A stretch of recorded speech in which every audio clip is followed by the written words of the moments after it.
Admiral Brett P. Giroir is the 16th Assistant Secretary for Health in the Department of Health and Human Services.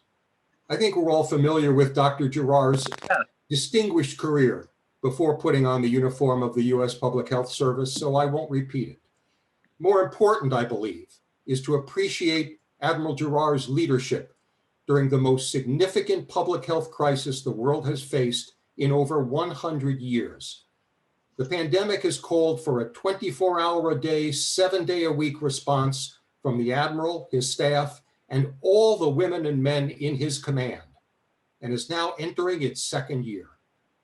Admiral, I want to thank you and your staff for working throughout your tenure so collegially with our organizations, the Commissioned Officers Association and the Commissioned Officers Foundation. On behalf of those organizations, I want to thank you for strengthening the COA, the Ready Reserve and the development of the USPHS doctrine being only two examples of your many accomplishments. I want to thank you for your support of the commissioned officers, each and every one of the officers of the USPHS, and thank you, sir, for your service to our country. We very much look forward to your remarks. Well, thank you very much for that introduction and for having me. Members of the board of directors, I see many of you there. Of course, Executive Director Jackie, Rear Admiral Taylor, Commander Valente, category directors, guests, colleagues, fellow officers. I really thank you very much for the opportunity to come and share some remarks. And you know me, I feel much more comfortable standing on a stage with a PowerPoint and roaming around. This is a very unusual kind of situation we find ourselves in. So I have sort of some prepared remarks because I know we'd go extemporaneous after we would get to questioning. And I do want to reiterate, as I did today, and I mean it from the deepest part of my being, that it has been the absolute honor of a lifetime and probably generation in my family to serve as an officer in the Public Health Service Commission CAR, along with my fellow sister and brother officers. You know, what they say is really true, that the days were very long, but the years were very short. And these 3 years have passed so incredibly quickly. And I'll include, you know, it really was a year before this, before I even came here, that we started preparing for this, you know, hearing about this potential nomination right after the election, talking really in depth in March, getting officially nominated in May, but not getting on board till February. And one of the few groups that I could actually talk with was the COA, because you weren't a member of the government. And I actually got just a great head start on understanding even in more depth what the CORE was all about. And I knew quite a bit about it, which is why I wanted this position, or would have been honored to take this position. But it's been a long time, but it seems like it's passed very quickly. I think everybody knows that during the last 3 years, we have faced and really continue to face some of the really, truly most daunting threats to our nation's health. Hurricanes, wildfires, earthquakes, that sort of, I'm not going to say run of the mill, it's never run of the mill, but that's straight down the fairway for the Commission Corps. But we also faced at least a couple of things that I don't need to remind everyone of. Number one, the humanitarian border crisis with unaccompanied children on the southern border. I think even though COVID-4 overshadows it in the numeric of the response and the global deaths, I think the response to the border crisis was as emotionally trying and difficult on our officers as probably any mission that we've done. Obviously, COVID-19, I think you know the data, but I know there's mixes of ex-officers, former officers, retired officers. We're now up to 4,391 officers who have deployed. That's 4,391 out of 6,100. And they continue to deploy almost 12,000 times to support the pandemic response. And those who have not deployed have really been on the front lines anyway. If you're in the IHS or the Bureau of Prisons, it's not as if we're going to deploy you to engage in the pandemic, because you're right in the middle of it.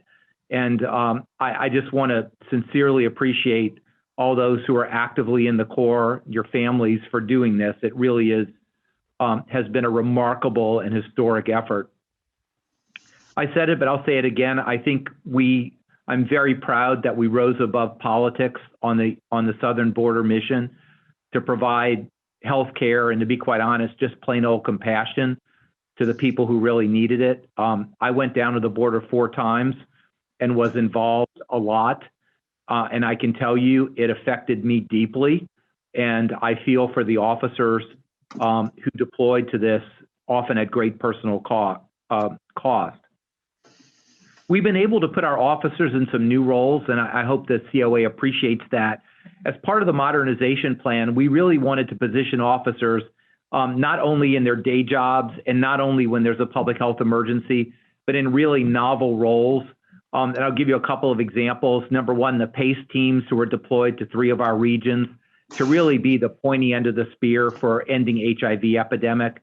I really got rid of a bunch of contractors who were not doing well, not doing the engagement, and hired full-time officers in those roles. And they're doing exactly what they should be doing, right?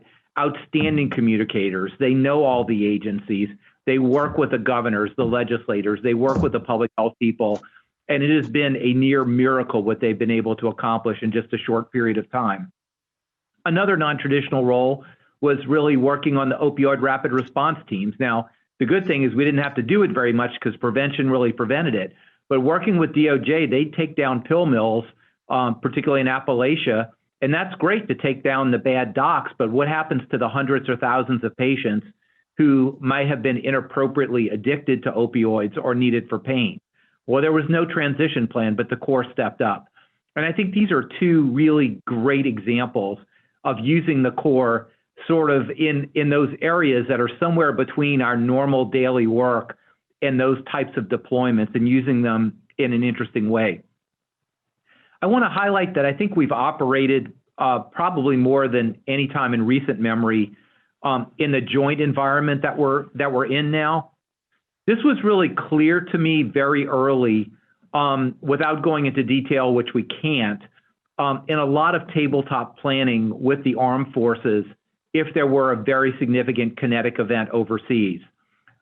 No question, we would have not been on the front lines, but there's no question we would have had a very significant, and will have a very significant role if, God forbid, something like that happens, particularly providing medical care, public health, relocation services to civilians and expatriates. In COVID, we were clearly in that joint environment. I said this today, but Rear Admiral Polubchek on the joint staff in the J4 shop, who did all the logistics, he came in early. After we became very good friends and colleagues, he admitted to me, he said, when I walked in the door, my first question was, who are these people and why are they wearing Navy uniforms? He, like so many people in the armed forces, had no idea who we were, but I can guarantee you now that there's very few people in the Army, Navy, Air Force, Coast Guard, Marines who don't know who we are, and they're working with us every single day within our offices. And I think they all know who we are and what value we bring. I listened to last year's speech from Vice Admiral Carmona, and I really loved it. I mean, I was really engaged by it. I actually looked at it twice because I wanted to understand sort of what this was like. And even he was a little bit more formal. That's probably why I am. But I was struck by a couple of things that he said several times during the punctuation. And believe me, I don't blame him for it. I know the situation. But there were several times he said, we had a great initiative, but couldn't get support. Or we got the program started and we couldn't get it funded. And I think that has been the recent memory of the Corps. And the one thing we tried to do is to try to bring some things to an end, to get them done and to build enough momentum. Now, at the end of this, I'm going to challenge the COA because we've gone a long way, but you know, the journey's just begun. And as I learned the African proverb, if you want to go someplace fast, go alone. If you want to go far, go with other people. I'd never even heard that until I went to the Congo last year, and it was reminded to me many, many times. But I think we did a lot of things. I think, 3 years ago, the plan was to eliminate the Commissioned Corps. That is not an overstatement. That was OMB's plan. they would defund us and let us finesse. I know this came as a shock to the Surgeon General and to myself, and I would just say thank God we had a Surgeon General who was very strong and a secretary who was very passionately committed to the Corps. I came in on February 15th. On March 19th, we delivered a plan to the secretary based on a few simple principles for modernization that I think was true to our Corps and our history, but really advanced us into the 21st century. The Surgeon General, myself, the Secretary worked behind the scenes at very high levels, and I think you know what that means. And it's clear that we worked extremely collaboratively with COA, who did a great job to increase awareness and especially doing work on the Hill that is impossible for active duty officers to do. It's actually not legal, and it's actually impossible for members of the executive branch to do. And I want to highlight this moving forward because we both have different roles in the process. We're on the same team, but we have different positions, and those positions are really vital. I think you know the results. We have the ability to expand our Corps to 7,500. The Ready Reserve is authorized. We have our first 100 or so applicants. It may be over that right now, and that we hope to hire the first 100 to 300 this year and growing it to 2,500. We have increased our expectation for service members and our service, and I think you know what that is. The deployment standards are now real, and I know this, is a little bit of a culture change, but I think it's ridiculous that we have to go through 2 levels of supervisory approval for an officer to be deployed. If that officer is on the list, has volunteered to do that, there is no reason that people should stand in that officer's way or the secretary's ability to deploy the Corps. Either we're vital or we're not. If we're an option, then we're an option that can be done away with. But if we're vital, as we've shown it to be, then we've got to be ready to go. But I would say we've also focused on things like Corps Care, which is a new program developed at CCHQ that needs to grow. And we have some ideas about that because we need to take care of our family. And I mean our family who are officers and our family back at home. And the Corps Care program, I think, is very, very important to provide that support. We've said, and I do mean this, and this is a little bit of hyperbole for effect, but the Commissioned Corps will no longer function as a staffing agency for departments or agencies who don't have their act together or from the HR point of view or who don't use their authorities. I mean this absolutely seriously and as honestly as I can be, that our officers are special and they are highly valuable, and we will only support them being in roles that they need to be occupied by our service. If we think we're run-of-the-mill employees, then let's take run-of-the-mill positions, but we have to protect our officers and the special role that they play.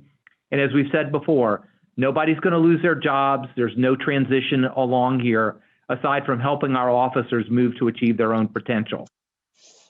I want to address a couple items that, just a couple that Colonel Curry published in The Hill back in September. And I just want to make sure that everybody understands. He stated, and I fully agree with him, that we shouldn't have our Commissioned Corps officers, our doctors and nurses being secretaries and schedulers. I believe that fully, and we started that transition back in 2018. I just got the number now of everybody working at CCHQ.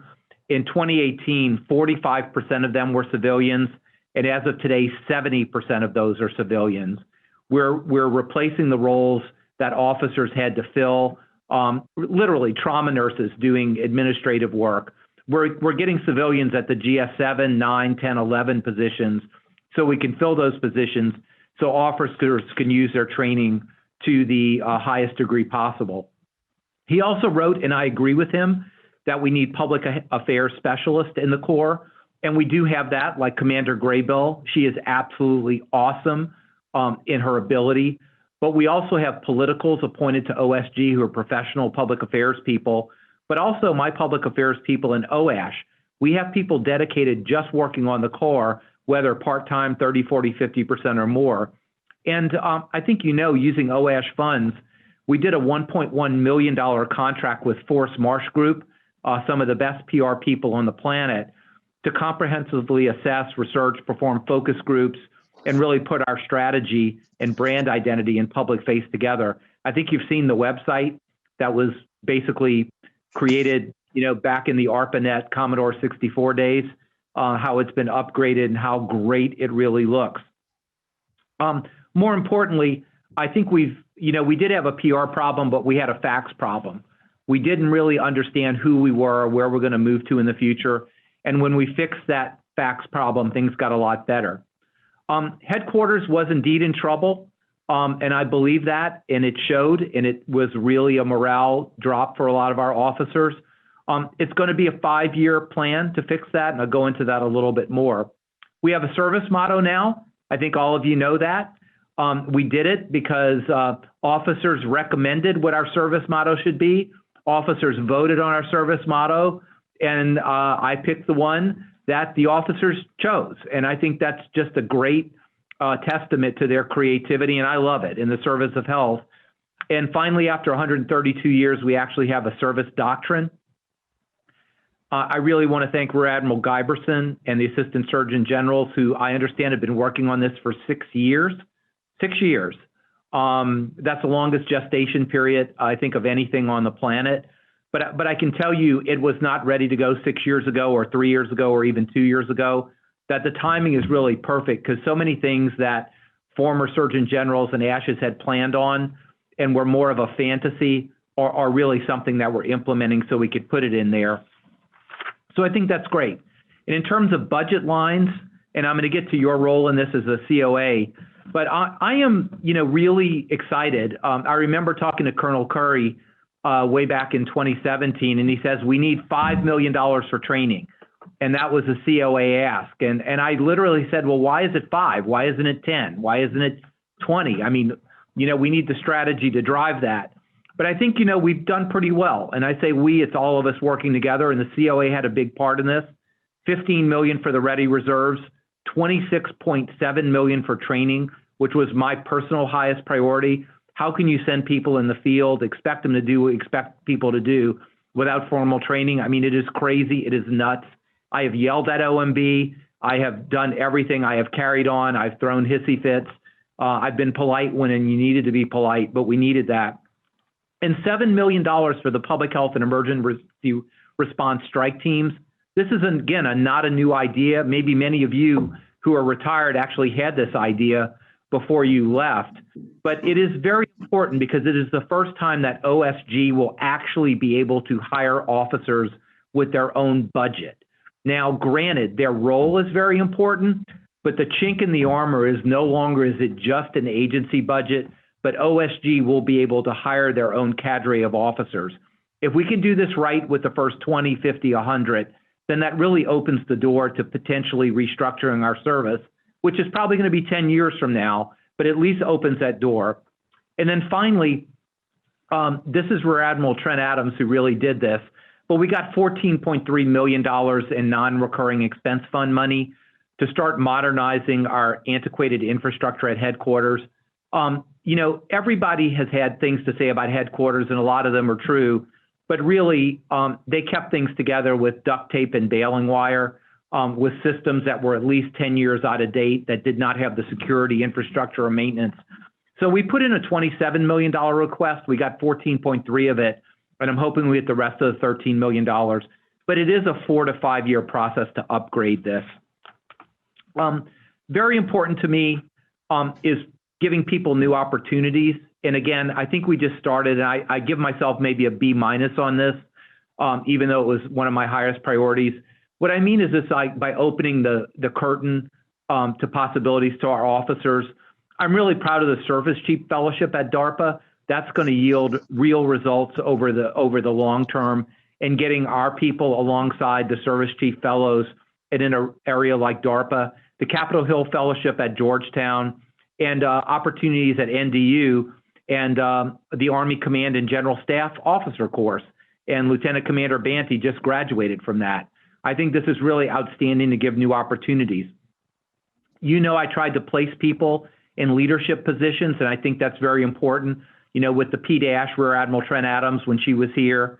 I think that new Rear Admiral Paul Reed is a Deputy Assistant in Disease Prevention and Health Promotion, and he will be acting ASH upon my departure. and I'm not sure if that's generally well known. Not only is he qualified, particularly as ODPHP, but the best way to make sure the Commission Corps is remembered is by having an officer in that role as acting ASH. Rear Admiral Schwartz, again, no accident. I was very involved in this, but I'm pleased the Secretary chose her. Rear Admiral Schwartz is the lead transition official for HHS to the new administration.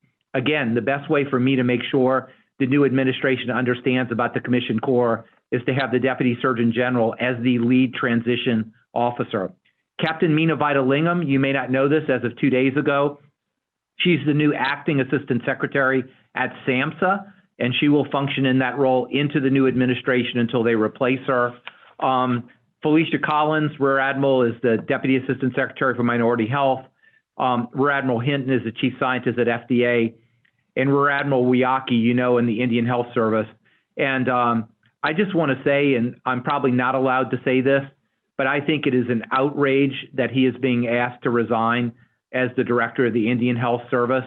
And while I can't moan and scream too much because I'm a member of the administration, I absolutely want everything pulled out. I think he is the highest quality officer, the highest quality human being, has done an outrageously great job under dire circumstances. And I don't know if you feel that way, but I want to go to the mat to do everything we can for Rear Admiral Wiyaki. It may be a lost cause, I don't know, but I have a great deal of respect for him. So moving forward, a couple things about COA. I am personally in a great place with COA right now, and I think the Surgeon General is an OSG, and I am very impressed with the current leadership and board. And I think Jackie, I'm not just saying this because I have no reason to say this, she has been absolutely fantastic, and I mean that in every single way. I think the future is bright for COA with her. The board, I guess you might have hired her as the board. I think you made an absolutely spectacular choice. Early on, and there might have been good reason for this, I perceived the COA as in part extraordinarily supportive, but also in many ways adversarial when there was no reason for that to be. I think we've gotten beyond that. That's water under the bridge, and there's better communication. I think we have developed good communication, and I set a rhythm. It got a little bit interrupted with COVID, but we're back on it. That my first duty is to let the core leadership know, the ASGs, the CPOs, the liaisons, what's happening. Then we'll always have a town hall meeting so that the core knows, and I will schedule a meeting immediately after the core knows with the COA to make sure we have good and open communication. I think that rhythm has worked really well. I know there was some doubt, but formalizing the Corps' relationship with COA for the annual conference and other events, it really needed to happen legally, but it actually allows us to be far more supportive to the COA by having a formal relationship, and that allows officers so much more freedom to actually get there than they had beforehand, and us to support in an active way. I think we're just moving forward. And I do believe that COA and OAS should optimally work for the needs of the service together using the tools that each of us has. I know there's going to be times where there's going to be friction, but I don't consider that friction. That's just communication that we need to work on. And I just want to leave with some of the things I think are the most important that I would leave on the agenda. And I think there are 5 things that I want to answer questions. One is, we need to sustain and increase the budgetary support for our service. The $50 million is spectacular, but if it's one and done, it's probably worse than not having it all. And I think we need to work from our standpoint, but COA needs to be beating down the doors of Congress, the executive offices, everyone you know, to make everyone aware that training is not a one and done, it's an ongoing need, that the Ready Reserve can only function if it's consistently funded. And we need to give the first teams a chance. It is an experiment, it may fail, but we need to do the experiment and evaluate it. Second thing, we need to work together on recruiting. Although we have the green light to recruit, our numbers are stagnant. Our plan is to grow the service. The pandemic has incredibly helped our visibility. It helps everybody knows the people in blue, but it's also limited our bandwidth for recruiting. And as God willing, the pandemic starts getting under control in March and April and May and June as vaccines go up and the weather gets better, really recruiting is going to be very high on our priority, not just for the reserves, but for the regular Corps. We should be sucking up all those military officers when they downsize their service and bringing them right in. You guys can help with that, and we're really counting on you to do that. Third, I think we need to work collaboratively together to improve the function and capability of CCHQ. It is a work in progress. It is a 5-year plan because our information systems will take 3 to 5 years to implement. It is really an IT mess at CCHQ. It's no one's fault except for a lack of investment and a lack of capabilities. I think Admiral Schwartz, as well as Admiral Ortega, have done a really great job. Again, they're trying to streamline our policies and processes and do a lot of things that make it more service-oriented to our officers. And again, they have grading systems, and customer service is number 1 on their list. Fourth, I give myself probably a C+, if not a B- on this. We do have a lot of training opportunities, not just fellowships, but they really are more like a Chinese menu right now instead of a 5-course meal. I really want to work with a lot of the senior and retired, both in the service and in the COA, that really weaves these together into cogent career development paths for our officers. I think we built this with the National Guard Bureau and NDU and DARPA and everything. But really, I don't know any better way to say we have a massive Chinese menu, but it's not a cogent career path or multiple career paths for our officers. So for me, it's training, opportunities. You get the best and the brightest, but you've got to nurture them and mentor them. And I think we just haven't gotten to where we wanted to go. And finally, I think we need to always prepare for bad times.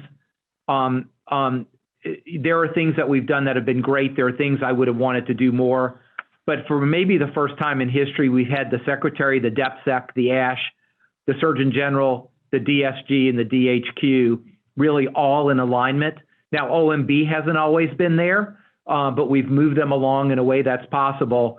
I don't think this is going to be a norm, and we have to just prepare to play for defense a little bit as well. I'm very hopeful that with the former Surgeon General coming in, potentially as the new Surgeon General, I have no idea who will be the ASH, but if I were the former Surgeon General, I wouldn't be the Surgeon General again without being ASH as well as the Surgeon General, but I don't know that.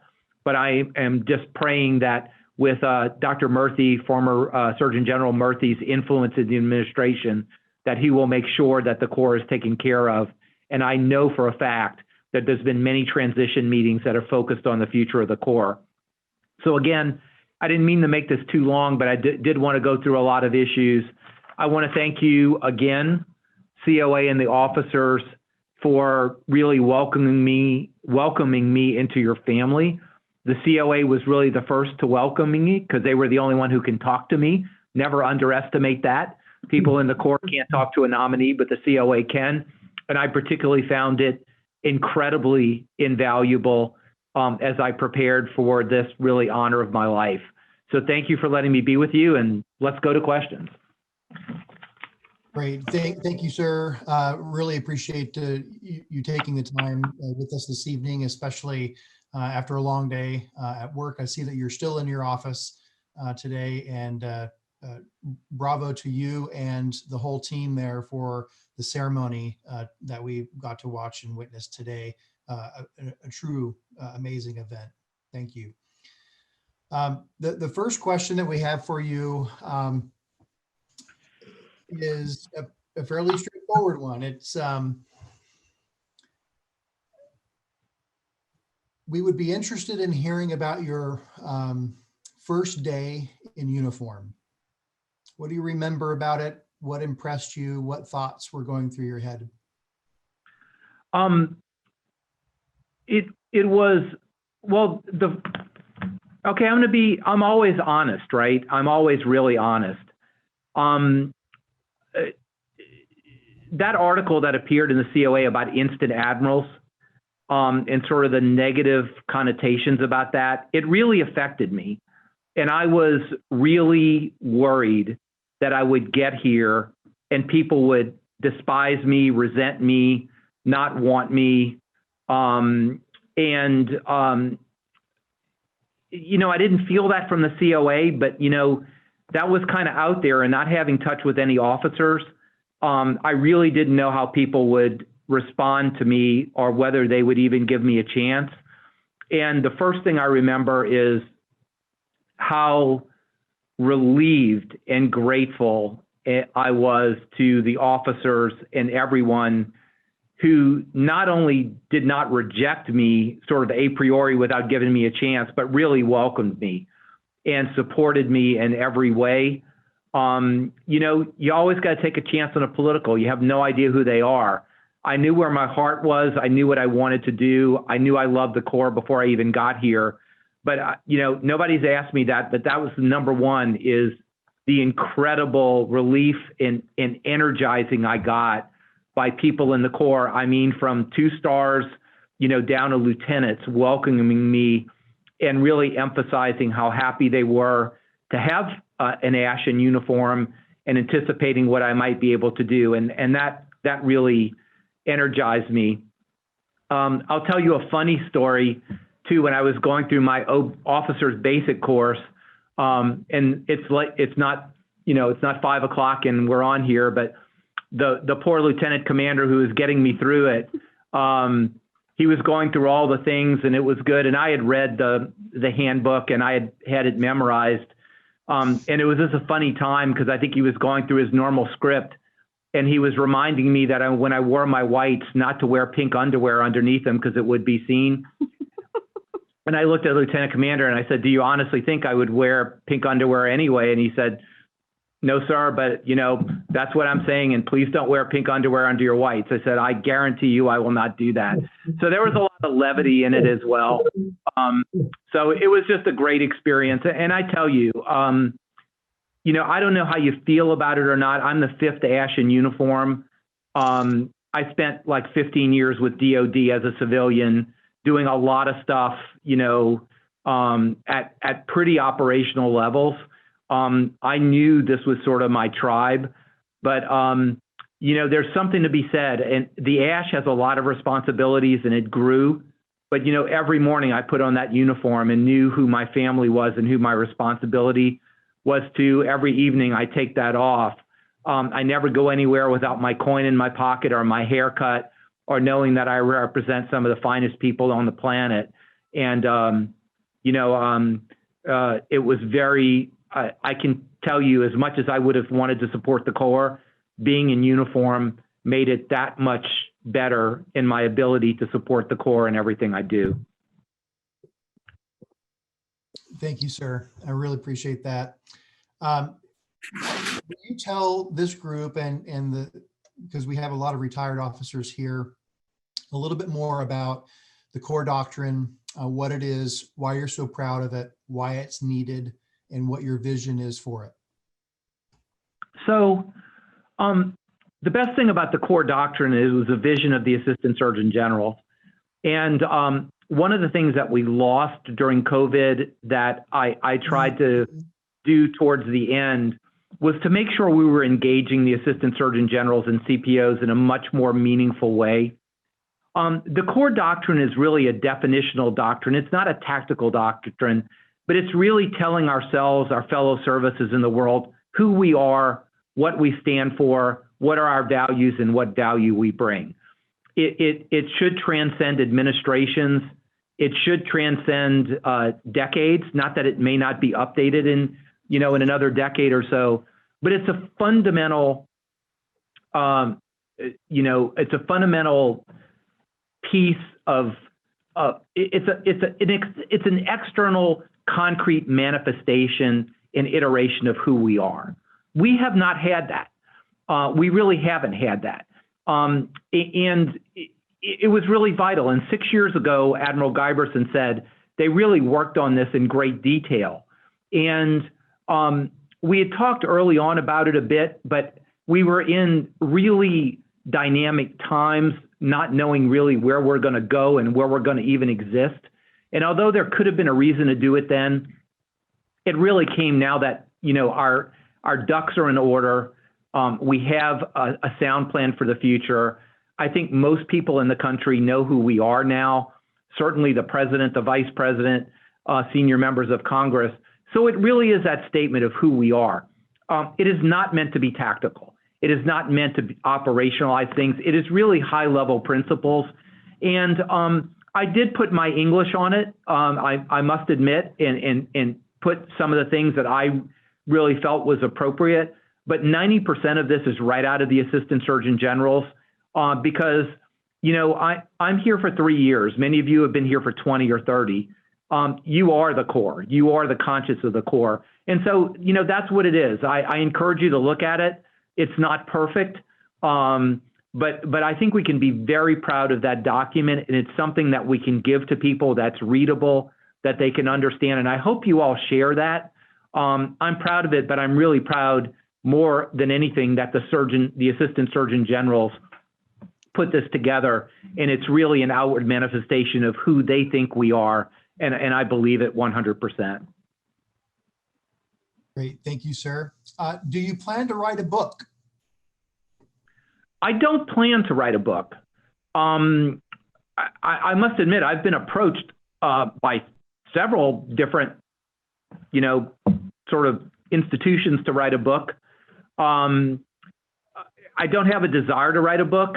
I think people who gain an IQ of 200 immediately after they leave the playing field are always suspect to me. I think your actions should speak for themselves. I think I would like to do a couple of things. One, I would like to try to transmit. I mean, fundamentally, I was a medical school professor. I absolutely believe in students and mentorship and trying to make sure that the people who follow you do what you do better than you did and don't make the mistakes you did. So I would like to do that. I sort of had a fantasy a little while ago, and I may do this. I think, and my wife is working on a historical screenplay that I think is going to be dynamite. So I've been involved sort of in the ideas of a screenplay. I really would like to write a movie, and I don't know how I can do this, but write a screenplay that features the Commission Corps going over to Japan to the Diamond Princess and all the things they did to rescue Americans, to rescue Japanese, to bring remdesivir months before it was ever approved into the ICU to save American and Japanese lives. It's got everything, battling the ambassador who wanted to be in control, fighting politics. You look at that group, they were incredibly diverse. That reflects the diversity of our people. And, if it's not me, I really think a movie ought to be written about that. I think you could write movies about the Commission Corps, what they do every day, but I think it's dramatic. And I'm not, I do know some producers, some actual real, no kidding producers who do big movies. And I'd like your opinion, but I don't think there's a better story than that, is the Commission Corps going over there, doing what they do, featuring the individual lives where they came from. So not a book, but that's a thought. It's a little bit of a fantasy, but I think I'm going to try to pursue it. I'd like to know your opinion, actually. If you think I'm crazy, please tell me now. No, I think it's great. We've had some internal discussions about PHS and their roles in several different films over the course of the last 20 or 30 years. But I could see it now, Admiral Rick Childs as Admiral Rick Childs.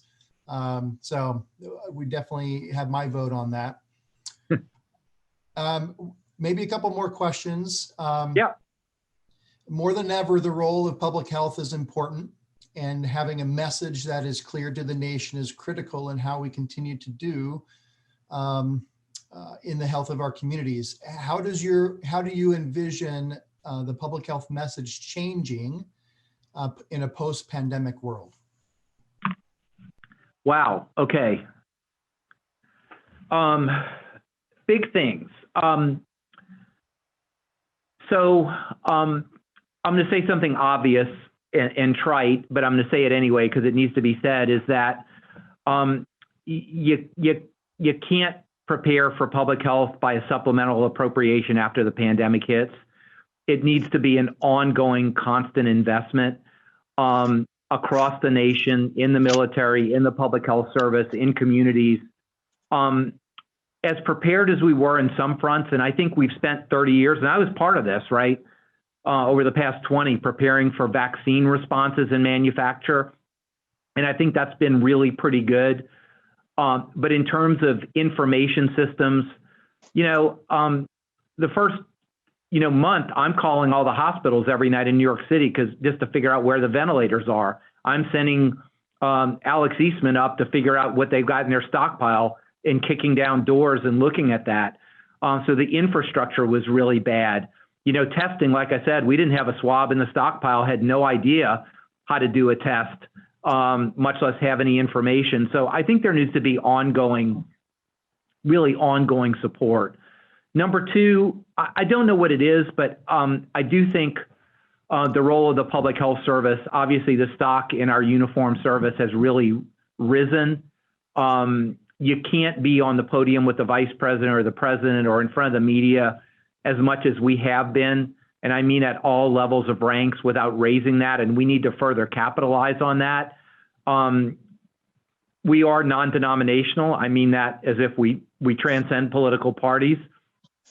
Even Jerome and I, as political nominees, really have the benefit of the doubt, and I think we're treated in different ways because I think we try to do public health square.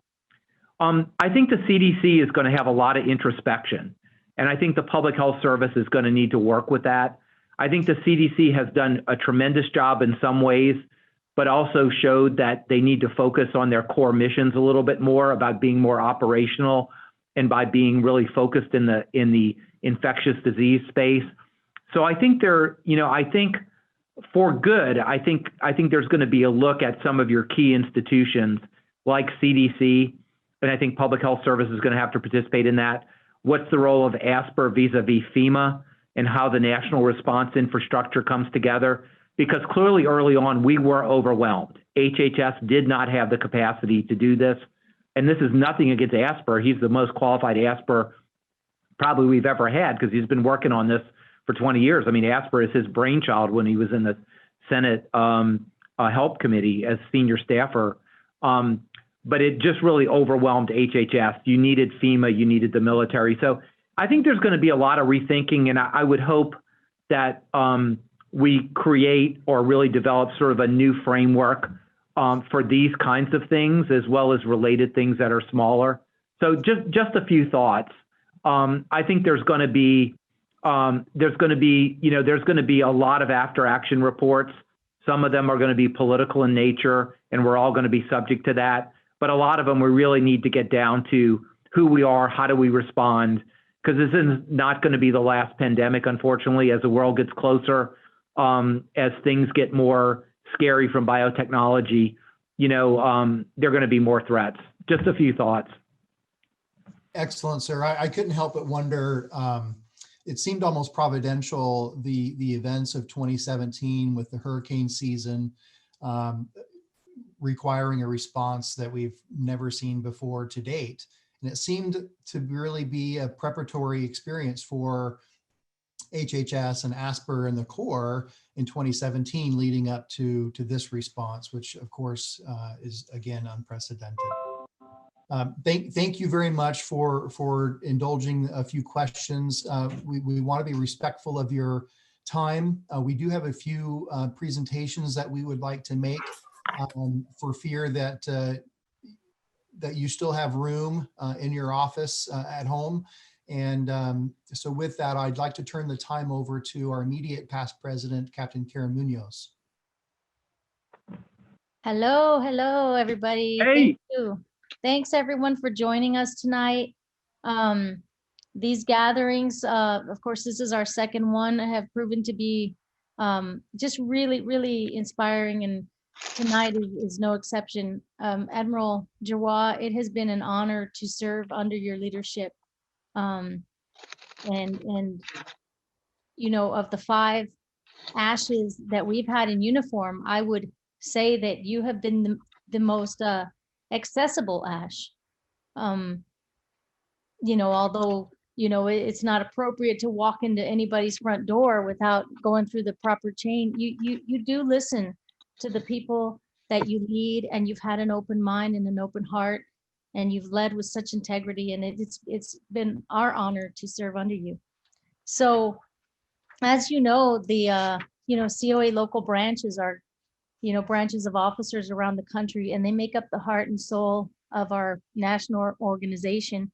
They bring camaraderie and esprit de corps to their officers across the nation and the world, uniting officers who might be far away from the flagpole, as you were. We don't have a base. So it's our pleasure to share the following coins that have been. Larry, are you in your office now? Hold on, somebody's How unmuted. long are you gonna be there? Jane. Okay, I'll call you before you leave. I'm on a Zoom call right now. We've had some coins that have been donated from some of the local branches that we would like to present to you. And I understand that you might have received them today. Well, here Jackie is sharing a here they screen. are. Here they are right here, actually. Yes, Wow. yes. So let me describe what we're seeing here. Let's see, where did the slide go? Okay. All right, so I'm I love it. I love it. I love it. Yeah, so we're giving these to you for your coin rack, and I hope that you have a big rack that you can take home with you to Texas. We have the Atlanta COA, which is the one that's shaped like the state of Georgia. Right? The president is Commander Allison Brown. We have the Aurora Borealis branch coin, which was donated by the Aurora Borealis branch. Their president is Lieutenant Commander Joy Calloway. We have a Chicago COA branch that donated a coin. Their president is Lieutenant Commander Jennifer Adams. And then we have a Cincinnati branch.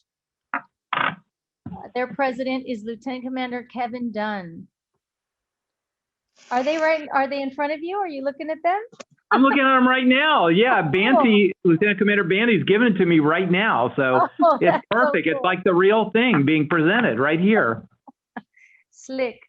We have a coin from DCCOA, which is actually a PHS coin. And their president is Commander Quinn Van Tran. Thank you, Commander Tran, for donating that coin for us. Then we have a coin from the Golden Gate branch out in San Francisco, California. Woo! And their president is Lieutenant Commander Annie Lamb. And then we have a coin from Texas. It was donated. All right. It's from the Greater Texas branch. It's actually a Fort Worth chapter COA coin, but they merged and they're now known as the Greater Texas branch. Love it. Keith Schwartz is their president, and I think you're going to be close to them in that area when you go back home. I'm a Texan, by the way, as well. And Fantastic. then we have a Heart of America branch. They're out in the Kansas and Missouri area. Love it. Their president is Lieutenant Commander Dwight Ferguson. And then you'll see that we have a Navajo branch coin. Oh, wow. Look at that one. That's beautiful. Their president is Commander Kerry Culligan. So thank you to the Navajo branch. And then we have an Oklahoma branch coin for you. And their president is Commander Hugo Gonzalez. So I am not going to put these on a coin rack. I'm going to do a special display in a case because, you know, it's thank you all for this, but it's very meaningful to me because as you're going through these coins and places, I immediately have visions of things that we did in those places. So it's really very, very meaningful. You know, Alaska, Chicago, I mean, my goodness, I really appreciate that. It really is. It is fantastic. I will be back in Texas, probably closer to Houston in College Station, but we'll figure out who's close to me and we'll get involved. Thank you so much for that. We fight too, right? That's right. That's right. That was the one last thing I wanted to thank you for before I turn it back over, is that you were our leader that was present at the first ever PHS birthday ball last summer. And that was an amazing event. You were there, you supported us. And yes, we came up with the slogan of "We Fight Too." And so we're going to continue to fight the fight and continue to fight the good fight. And I thank you for helping us fight that good fight, especially this Thank year, you. sir. Thank you so very much. Thank you. Thank you, Captain Munoz, for those presentations. And now I'd like to pause for a moment. We had several officers submit some thoughts about your service and your impact on them personally and or on the Corps from their perspective.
We'll get those over to you, sir, so you can review them at a better pace. Before we transition to our last presentation, I personally wanted to thank you for your dedicated service. It's been noted that my judgment of character has been questionable. However, my wife and I have met you and have engaged with you and your wife, Jill, on a number of occasions. And my wife is an excellent judge of character and just thinks the world of you and Jill. And of course, she hears of my accolades as well as rantings of normal Corps life and agency life. But from me to you, thank you, sir, for your service, your dedication, your passion for the Corps. I think, you know, there's been a huge comment or several comments made about ASH, those who served as an ASH in uniform, and looking at how they're very, very different than the other 4 stars in uniform. And that's very evident when you look at this individual in uniform and their awards. Very, very different. I don't know, I haven't done the research, but you are, you're demonstrating your service to the Corps by virtue, in some very small measure, the awards that you bear on your chest.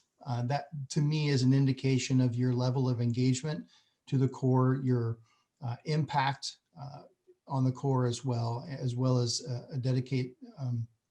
a testament to who you are and what you've accomplished in your 3 short years in uniform. So let's turn the time over to our Board of Directors Chair Treasurer, Commander Christy Purdy. Yes, good evening.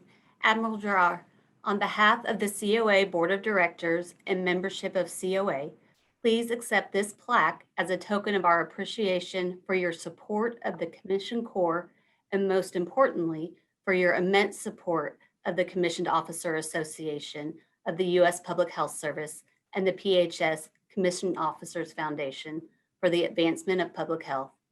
We were honored to serve under your leadership, and thank you for your service, sir. You know, thank you. It's beautiful. It really is, and more than beautiful, it's meaningful. This is all a little crazy to me because, you know, I'm the one who is really thankful for the opportunity. I'm not saying the hours weren't long or there were controversy, but this is the easiest thing I've ever done because I love it so much.